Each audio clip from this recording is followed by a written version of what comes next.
Dans des temps lointains, dans la petite ville de Nazareth, en terre d'Israël, vivait un couple bon et pieux, nommé Joseph et Marie. C'était un moment sacré, prophétisé comme celui où le Sauveur du monde allait naître.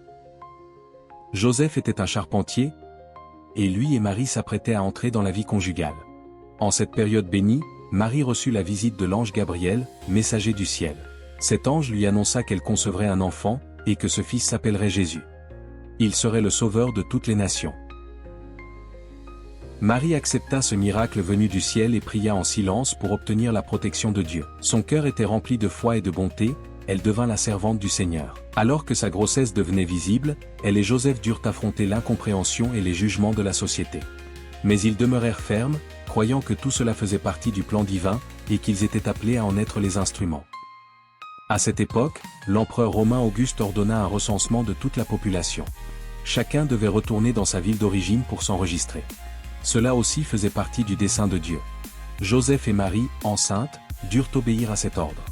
Ils entreprirent un long voyage vers la ville de David, Bethléem. Une fois arrivés, ils découvrirent que toutes les auberges étaient pleines. Finalement, ils trouvèrent refuge dans une étable. C'est là, dans une mangeoire, que Jésus vint au monde. Cet enfant dans l'étable était la lumière de Dieu, l'espérance du monde. Dans le silence de la nuit, les anges chantèrent dans le ciel des hymnes glorifiant Dieu et proclamant la naissance de Jésus. Ce message parvint aux oreilles de bergers qui gardaient leurs troupeaux.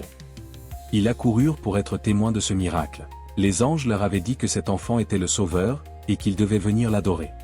Des sages venus d'Orient aperçurent une étoile particulière dans le ciel. Ils y virent un signe d'une grande importance, et guidés par cette étoile, se rendirent à Bethléem. Ils offrirent à Jésus nouveau-né de l'or, de l'encens et de la myrrhe. Ces hommes représentaient diverses nations et cultures, toutes venues recevoir la bénédiction de cet enfant unique. La naissance de Jésus est la plus grande manifestation de l'amour de Dieu pour l'humanité. Il s'est fait homme pour être avec nous, partager nos souffrances et ultimement, nous apporter le salut.